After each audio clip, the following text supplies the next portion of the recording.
Здравствуйте всем, как у вас дела? Bon, rassurez-vous, on vient de faire Dimitri Fofonov, mais en français bien sûr pour vous.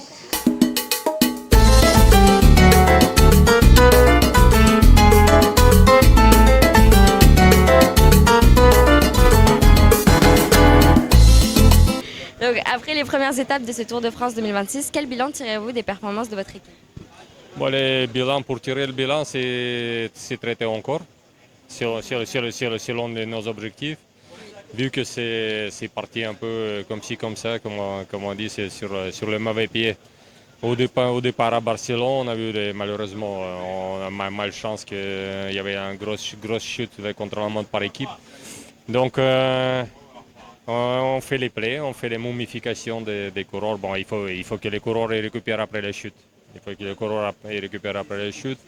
Et hier, le Harold Tejada, un de nos leaders, était dans l'échappée pour essayer de gagner une étape. Mais bon, après, c'est les leaders, ils ont décidé autrement que l'échappée ne va pas au bout. Et c'était le sprint entre les coureurs qui étaient au général. Donc, voilà, on est là présent avec nos coureurs, avec nos deux Colombiens, Tejada et Guita, qui sont à l'avant avec les premières. Et pour faire les points avec demain, c'est la première étape de sprint. Demain, on verra bien avec notre groupe de sprint, le Max Canter, Tion Essen, les Ballerini, qui sont plus à l'aise sur ces terrains qui sont adaptés pour eux. Aujourd'hui, bon, il va faire chaud, encore une bagarre pour l'échapper. Anniversaire de notre Jean coureur qui fait ses premiers pas sur Tour de France. Donc il est pas mal abîmé notre Nicolas Vinokourov. Mais bon, il est bien motivé, je pense, pour cette journée-là. Bon, on verra bien s'il a récupéré de son chute, s'il pourra nous montrer ses capacités dans les échappées. Donc vous avez été coureur. Est-ce que vous retrouvez aujourd'hui cet état d'esprit chez les coureurs de votre équipe? Bon, c'est l'esprit.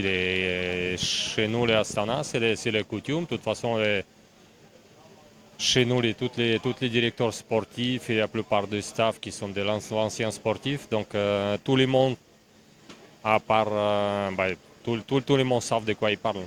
Tout le monde savent de quoi ils parlent. Tout le monde savent qu'est-ce que c'est être coureur. Tout le monde savent qu'est-ce que c'est souffrir dans les chaleurs, les pluies, parce que qu'est-ce qu'ils vont affronter tous les jours. Donc, c'est ça qui est ça qui fait la force des collectifs aussi. Donc, en tant que manager, quel est aujourd'hui votre plus grand défi pendant un Tour de France? Donc la stratégie, la gestion des coureurs ou la pression du résultat? Il y a tout. Il y a tout. Il y a tout. C'est assez complexe. Après, il y a un objectif, mais on sait qu'il y en a qu'un qui gagne. Après, nous, on a les objectifs précis. On sait qu'on pourra jouer avec nos coureurs, avec nos capacités, les top 10 au classement général à Paris. Il y a les chances sont là, bon, on va les utiliser. Après, la route qui va nous partager, étape après l'étape. Et après, on a des sprinters, comme je précisais juste avant, on a les sprinters, deux être là pour les étapes de sprint. Max Canter, il a gagné cette année au Paris-Nice, le Paris-Nice, et on sait bien que c'est le petit Tour de France. Donc, toutes les sprints qu'il a fait cette année, il était dans les top 5. Il a toutes les chances, et on va faire le maximum qu'il obtient ses chances. Merci beaucoup. Merci à vous.